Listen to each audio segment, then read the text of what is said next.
Bonjour la famille. Aujourd'hui, nous allons parler de l'AES. C'est quoi l'AES? C'est une entité qui s'est mise en place aujourd'hui et qui regroupe 3 États. Et parmi lesquels nous comptons le Burkina Faso, le Mali, le Niger. Bien que cet organisme soit ouvert à d'autres pays, nous avons constaté qu'elle prend beaucoup d'ampleur autour de l'actualité africaine et même panafricaine. Donc, tout au long de cette vidéo, je vais en premier lieu vous faire passer une interview de Alain Foka avec le président de la République du Burkina Faso à la personne d'Ibrahim Traoré, qui autour de cette interview nous explique qu'est-ce que c'est que l'AES, quels sont les avantages et quelle est la différence entre cette entité, la CEDEAO et même l'Union africaine.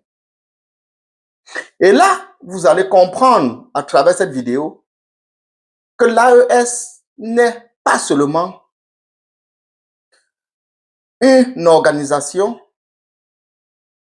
mais elle est aussi une vision. Et si l'on peut dire une vision, mais orientée vers le développement de l'Afrique et plus particulièrement de ces 3 pays que je vous ai cités le début de cette intro. Donc, je vais vous mettre la vidéo de l'interview d'Alain et d'Ibrahim. Bon visionnage à vous. Alors, Monsieur le Président, que répondez-vous donc aux responsables de la CEDEAO qui disent « ils s'en vont parce que nous, on a dit qu'on ne veut pas de putschistes parmi nous ». Il y a beaucoup de putschistes parmi eux. Donc ce n'est pas une question de putschistes, c'est juste un masque. Quand vous dites des putschistes civils? Il y a des putschistes militaires au sein de la CEDEAO qui aujourd'hui se réclament démocrates. Des civils, il y en a. Il y a pire que des putschistes. Il y en a qui tuent, qui bâillonnent leur peuple. Sous le silence, la CEDEAO ferme les yeux, les oreilles. Il y a plein de putschistes au sein de la CEDEAO. Alors, Monsieur le Président, on dit « Ok, nous quittons la CEDEAO avec effet immédiat. Le Burkina Faso, le Niger et le Mali. On quitte avec effet immédiat. » Monsieur le Président, ça concerne beaucoup de monde. Qu'est-ce qu'on fait de la libre circulation des personnes, de vos populations qui sont dans ces pays de la CEDEAO que vous quittez du jour au lendemain? Comment ça va se passer exactement? Parce que les textes disent qu'il faut au moins une année pour pouvoir mettre tout ça en œuvre. Or là, vous dites non, c'est fini maintenant. Ah oui. D'abord, vous dites les textes disent, mais eux-mêmes n'ont jamais respecté leurs textes. Ça se fait à la tête du client, c'est ce que nous avons remarqué. Les sanctions infligées au Niger, ça n'existe nulle part dans les textes. N'importe qui en Afrique, un Africain qui veut venir au Burkina, il est le bienvenu chez lui. A priori, mais dans le sens contraire, ça va être compliqué. Quelqu'un qui est au sein de l'AES, on va en parler de l'AES dans un instant, quelqu'un qui est au sein de l'AES, on peut lui dire, il ne peut plus aller au Burkina, il ne peut plus aller en Côte d'Ivoire, il ne peut plus aller au Ghana. Ça devient un peu plus compliqué pour ceux qui font leurs affaires là-bas. Nous verrons et nous saurons quelles mesures prendre en temps opportun. C'est bien réfléchi, Monsieur le Président, ce départ de la CEDEAO? Bien sûr, très bien réfléchi. Ce n'est pas un coup de cœur, ce n'est pas un coup de colère. Si c'était un coup de colère, on l'aurait fait depuis longtemps. Je pense qu'on a pris le temps d'analyser la situation, de peser beaucoup de choses et enfin de décider. Donc si c'était un coup de cœur dès les premiers moments de certaines sanctions, le peuple a été assez résilient, il faut le dire. Ils ont souffert. Donc pendant ce temps, on pouvait décider dans la colère. Maintenant, on a pris le temps d'observer, d'analyser la situation et de nous convaincre nous-mêmes de nos forces avant de décider.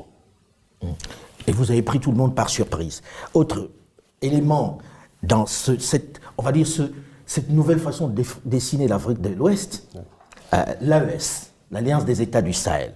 Monsieur le Président, est-ce viable l'AES? Sur le papier, c'est très très séduisant, mais est-ce viable? Vous savez très bien que c'est plus que viable. Vous savez, pendant longtemps, on a maintenu nos peuples dans une certaine philosophie, tendant toujours à nous faire croire que nous ne pouvons rien sans les autres. Aujourd'hui, notre mission à nous, c'est d'éveiller la conscience. Vous le faites très bien d'ailleurs. Merci. Et j'apprécie beaucoup.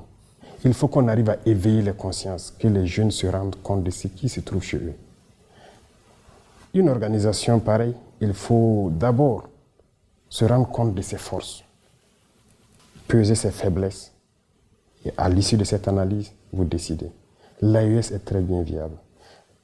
Que ce soit lorsqu'on regarde les économies, Monsieur le Président, si je vous permettez, c'est des économies qui sont très intégrées. Vous produisez la même chose, vous faites exactement la même chose. Qui va vendre à qui? Comment ça va commercer? Et qu'est-ce qu'on fait du fait que ce ne sont pas des pays qui ont au moins une ouverture sur la mer? Les chiffres, c'est une chose. L'économie aussi, vous savez, nous sommes là il y a très peu de temps. Mais l'économie a été, je dirais, un peu déchirée par des régimes passés. Sinon, nous devrions avoir des économies très fortes aujourd'hui. C'est ce que je dis, en analysant nos forces, on se rend compte que nous ne devrions pas être à cette étape. On devrait être beaucoup loin. Quand vous prenez l'AES, en termes de population, en termes de superficie, on est très bien. En termes de production, normalement, les États de l'AES ne devaient rien importer en ce qui concerne les produits agricoles, l'alimentation. Aujourd'hui, nous sommes conscients de ça et nous sommes en train de tout faire pour que nous n'importions rien en ce qui concerne ce que nous consommons. En termes de richesse, que ce soit naturel, quand je dis les richesses naturelles, il y a des richesses souterraines, mais il y a aussi en surface. On crie partout que les Africains meurent de faim, de soif, ainsi de suite, des projets inventés par-ci, par-là, par exemple pour nous donner de l'eau potable. L'AES est une grosse réserve d'eau souterraine, et même en surface. En termes de ressources minérales, on n'a rien à envier à quelqu'un. Et dans la nature, quand vous prenez des produits comme, j'aime le dire, le karité, c'est une richesse naturelle. Nous ne l'avons pas planté. C'est Dieu qui l'a donné. Mais c'est très riche. Les gens le prennent, ils le transforment. Donc nous sommes conscients de nos potentialités. L'AES n'a rien à envier à quelqu'un. Pour vous, l'AES peut se suffire, être un ensemble intégré qui fonctionne normalement? Parfaitement. Combien de temps vous allez rester? Quand est-ce que vous organisez des élections? Combien de temps va durer la transition? Est-ce qu'aujourd'hui vous avez une réponse à ça ou vous pensez que ce n'est pas la priorité? Pour vous, jusqu'à quand le capitaine Ibrahim Traoré est aux affaires et va organiser des élections pour laisser son fauteuil?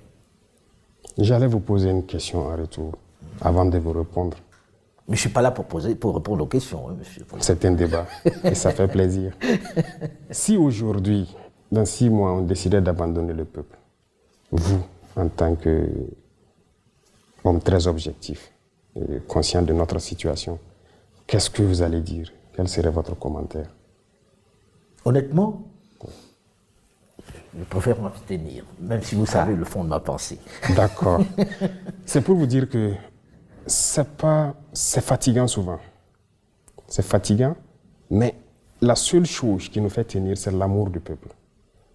On se nourrit là-bas, on s'abreuve là-bas. Depuis que nous sommes là, nous n'avons jamais pris un seul jour de congé. En tout cas, tout l'exécutif. Et vous imaginez quand vous dites ça, les hommes politiques se disent, nous c'est notre métier, puisqu'il y en a qui en ont fait leur métier, on a envie de revenir à la démocratie, on a envie de revenir au Parlement avec des gens qui sont élus, on veut faire parler le peuple. Qu'est-ce que vous leur dites? Qu'on va rester comme ça ou bien qu'on va mettre sur pied un modèle nouveau qui va permettre peut-être de remettre tout sur les rails? Leur métier, ils ont appris où ce métier? Nous ne voulons pas que les gens apprennent ce métier d'ailleurs et venir l'appliquer ici. Nous voulons créer un modèle. Parce que la manière de faire les choses ici, ce n'est pas la bonne manière. C'est comme je vous dis. D'abord, il y a beaucoup d'accords que vous voyez que nous sommes en train de dénoncer. Et beaucoup d'autres sont à venir. Ah oui, la révolution sur ce volet n'a pas commencé d'abord. C'est pourquoi j'ai dit que nos économies vont très bien se comporter. Les gens signent des accords pour leurs propres intérêts, comme je dis. c'est des investissements. Malheureusement, les chefs d'État africains, ceux-là qui se mettent dans ces girons de métiers, de politique, là, n'ont pas compris toujours. Je pense que les faits d'antan devaient les donner beaucoup de leçons, telles que les Bokassa et autres. Ils continuent de piller les ressources de leur pays, aller investir chez eux. Comment est-ce qu'on peut donner... Je ne sais pas comment je vais expliquer. C'est inconcevable. Monsieur le Président, Voilà. je reviens à l'AES, qui est quelque chose d'important pour vous, puisque vous en faites le cheval de bataille dans cette guerre. Quelles sont les relations avec les autres chefs d'État du Niger et du Mali? Et est-ce qu'on peut envisager un élargissement de cet AES, même aux États qui ne sont pas dans le Sahel? La possibilité d'élargir, je commence par là, c'est possible. Dans la charte, ça existe. Donc on a fait une ouverture. Mais les rapports entre nous, c'est fraternel. C'est ce qu'on réveille de l'Afrique, c'est ça qui est là actuellement. Vous partagez la même vision sur l'Afrique? Ah oui. Parce que quelquefois, les gens sont jaloux de leurs prérogatives dans leur pays. Non, nous partageons la même vision et nous faisons la même mission. Et si vous regardez à travers donc les communications, tout ce que nous faisons, c'est pour éveiller les consciences. Pourquoi un chef d'État va se mettre à vouloir que son peuple se réveille? Les autres ont tendance à ce que le peuple s'endorme pour qu'il puisse continuer de faire ce qu'ils veulent. Nous, on veut que les peuples se réveillent pour que même après nous, que les gens ne laissent plus jamais des individus venir les mettre dans ces conditions-là. Donc, que ce soit au Niger ou au Mali ici, si vous remarquez dans notre communication, c'est toujours faire comprendre ce qui s'est passé avant. Et aujourd'hui, comment nous arrivons à casser les chaînes un peu de l'esclavage. Donc c'est ça. Il faut qu'on arrive à faire en sorte que tout le monde brise les chaînes de l'esclavage. Et c'est ça notre communication. Et c'est très important. Ça, c'est une vision. Deuxièmement, ce qui concerne notre autodétermination à nous autosuffire sur le plan alimentaire, il y a beaucoup de choses qui sont développées dans nos régions. Par exemple, quand on prend des cultures comme le blé, d'ailleurs, qu'on disait que ça ne peut pas se faire dans nos contrées, nous, on le fait aujourd'hui à grande échelle. Au Mali, ils le font à grande échelle. Le Niger, ils sont en cours. Il y a beaucoup d'autres spéculations qu'on est en train d'expérimenter. Le message, c'est de faire comprendre à nos populations que nous n'avons pas besoin d'importer. On peut tout produire pour nous ici et même exporter. Produire et exporter à l'intérieur de l'AES. Est-ce qu'aujourd'hui, Monsieur le Président, vous n'avez pas peur pour vous-même? Peur. Nous avons vécu la période de Thomas Sankara, oui, qui est un peu votre modèle, puisque beaucoup vous comparent à lui par vos idées, par votre manière de vous comporter, par vos choix. Oui. On sait comment ça s'est terminé. Oui, vous avez raison et c'est la question que tout le monde se pose et c'est la phobie du peuple burkinabé en fait. Lorsqu'ils pensent à ça, ils ont toujours peur pour moi.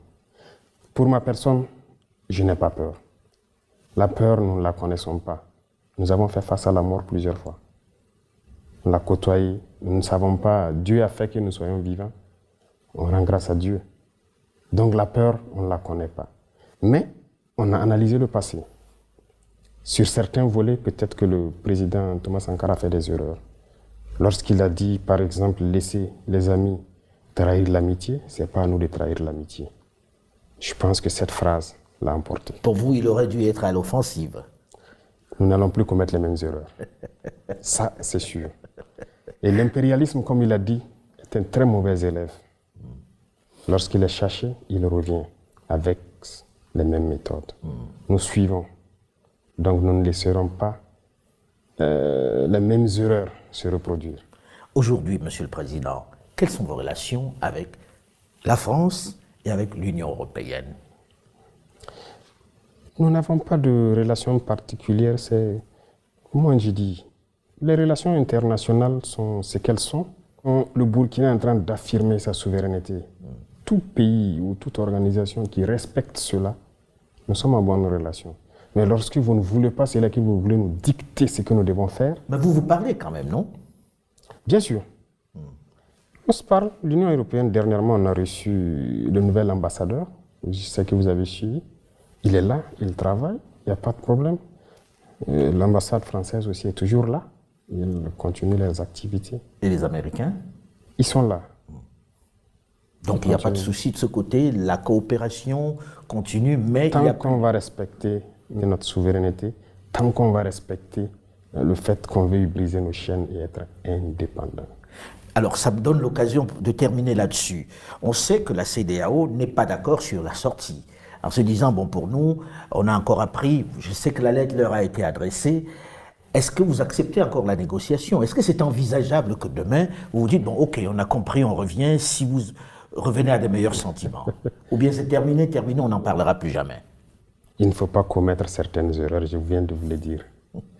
Notre itinéraire, c'est un chemin de non-retour. Tout ce que nous faisons, lorsqu'on va décider de...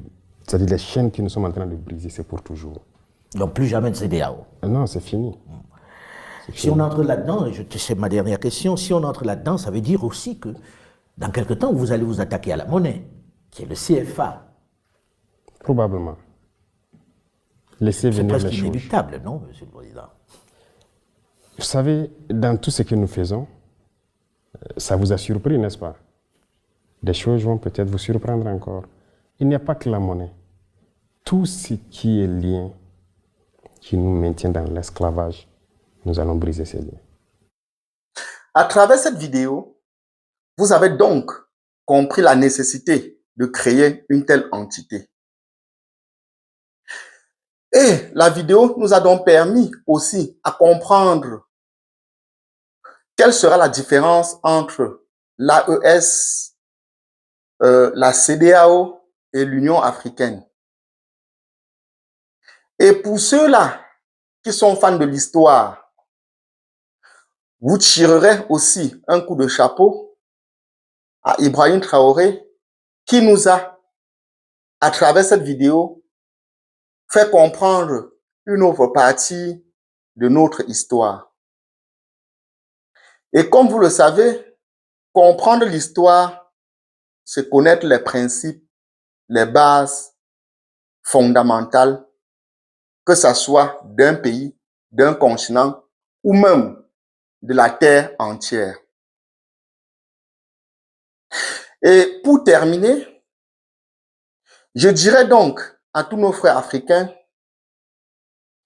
qu'il est temps pour nous et même nos présidents de prendre exemple sur ce que Ibrahim Traoré est en train de mettre en place pour pouvoir briser cette chaîne de la colonisation et espérer se libérer complètement pour pouvoir construire ou modeler notre continent à notre image et surtout à l'image de notre pays.